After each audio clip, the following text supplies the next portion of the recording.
Hi guys, my name is Aisha. I'm a 26-year-old Jamaican and I'm going through a quarter life crisis. Let's talk about it. Initially, I was going to wait until I had gotten over the struggles that I was going through, and then when I became that girl, then I'll talk about it. But that's a part of the issue that we're having. We don't talk about the struggles that we're going through when we're going through it, so other people are probably going through the same thing, and it just makes life more difficult for everybody. I'm learning that we need people, and sometimes the simplest things can help the next person out.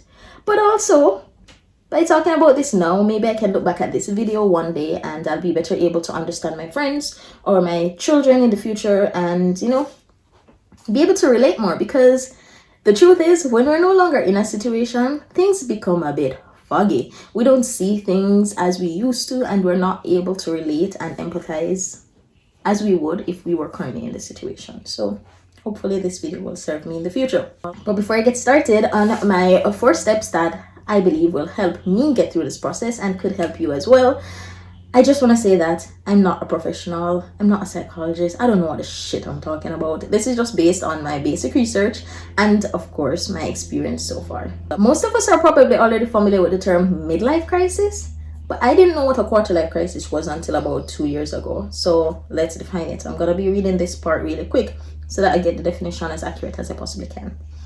According to psychology, a quarter life crisis is a crisis involving anxiety over the direction and quality of one's life, which is most commonly experienced in a period ranging from a person's 20s to their mid-30s. What that means is there's this feeling of unsurety and insufficiency, as if you're not doing what you're supposed to, as if you've not achieved anything. And this is regardless of whether you've achieved a lot or a little. A lot of people experience this, and it's more common than we think. What I've also discovered based on further reading is that this can actually lead to other prolonged mental illness if not addressed and dealt with in the right way.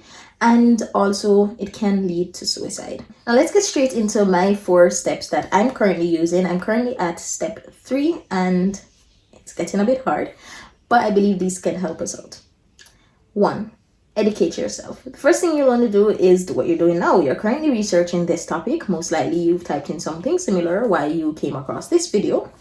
And that's important. Once you're able to understand other form of mental illness, so you can distinguish whether or not you're actually experiencing a quarter life crisis or if it's something else, because extreme anxiety is attached to a lot of mental illnesses. So you want to ensure that you're on the right path and that you're actually going through just a period of quarter life crisis. So doing research, reading articles, reading reports, reading studies, and talking to people who have already gone through this or who've gone through something similar can lead you in the right direction. You may also want to speak with a therapist or anyone that's in that profession that could possibly help you out. Personally, what's been helping me is doing solo dates, going out on my own, discovering who I am, and just enjoying my own company. A lot of the times we don't like being with ourselves because really and truly, we don't even like who we are. That's never really an issue that I had, but I've always had there's a word for it, but I mean caregiver complex, where I'm always caring for other people and I'll tend to just put what the other person wants above mine, even if it's a social event. So going out on your own will help you to cater to yourself only and not other people. This may be difficult, of course, if you already have kids or if you have a partner. Sometimes you feel as if you need to be with them. So it's important to talk to your partner and let them know what you're going through so that you can go out and do things on your own and rediscover who you are. Because the most important thing, apart from educating yourself on terminologies and what psychology said, is educating yourself on what you say and what you truly want.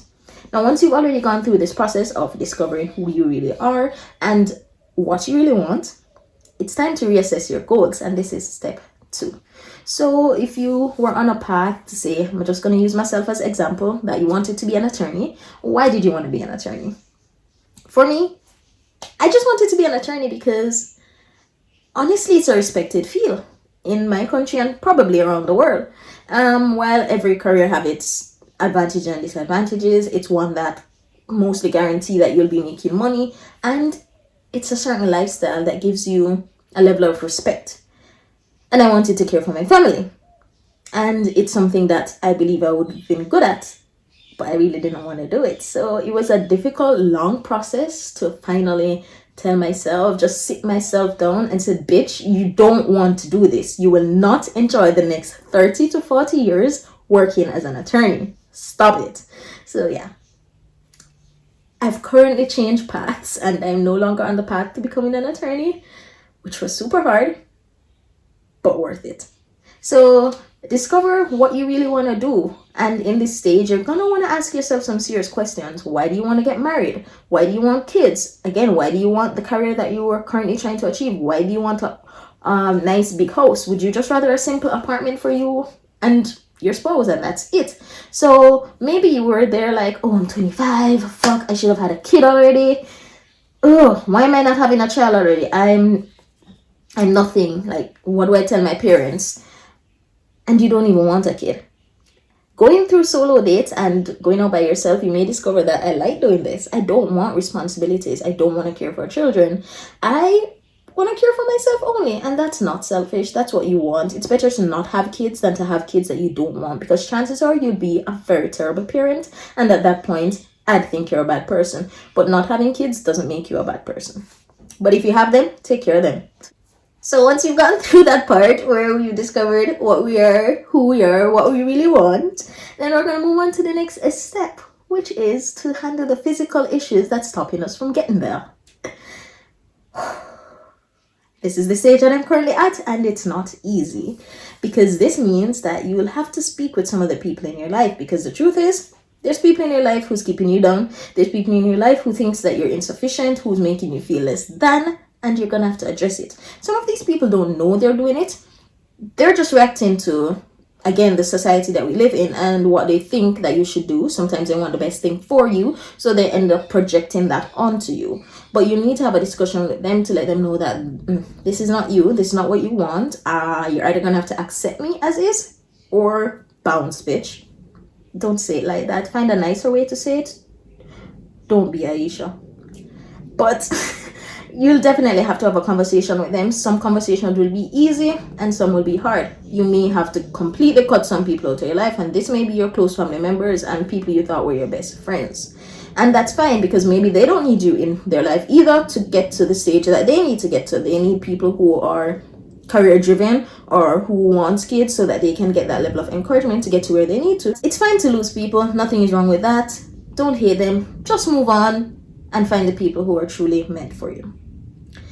The most difficult part will probably be confronting yourself, because chances are we are the ones that are keeping ourselves down. We're the ones that's telling ourselves that we can't do this, that we shouldn't do this, that we're not good enough. So we'll have to confront any addictions that we have, because that's going to be a major part of getting to the next step in our life. So if you're addicted to something, if you're overindulging in anything, you may need to get the professional help that you need. Or if it's not as severe, then you can set a loose routine to help you get on track. And don't just go from not exercising, for example, to exercising every day for an hour. It won't work. Just start simple, exercise for 10 to 20 minutes or something every couple of days, and then move it up to the next step. Exercising is a great way to get on track with several different areas of your life. I can talk about routines that works for me in a different video if you guys want to see that.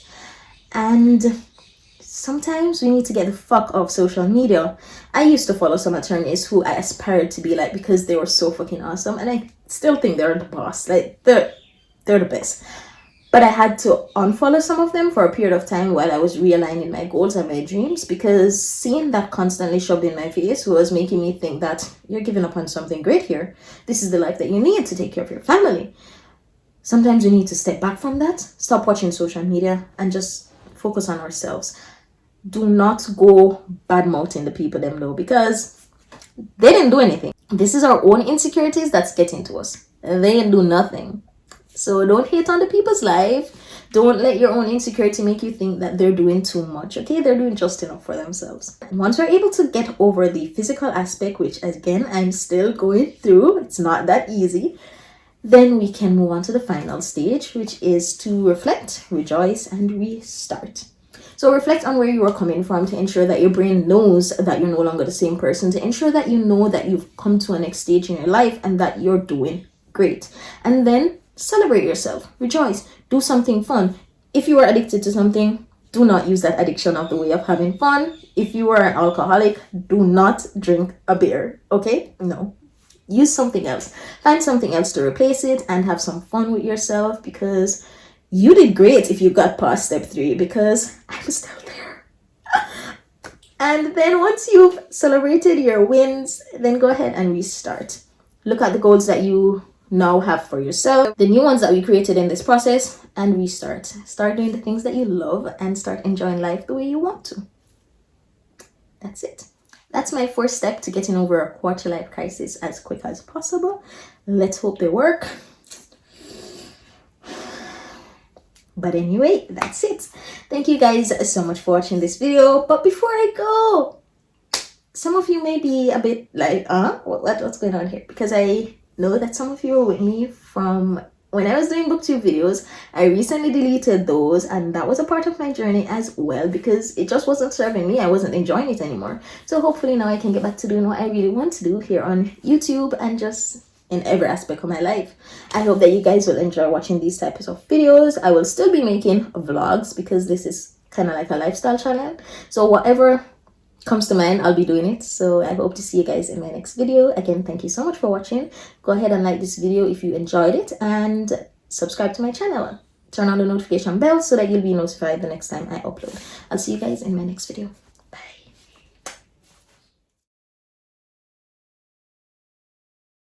Fuck, I already recorded this like 3 times. Anyway. Let's do this again. To lose people, nothing is wrong with that. You don't need to hate them. Just move on. Oh god, Cersei is just so fucking good.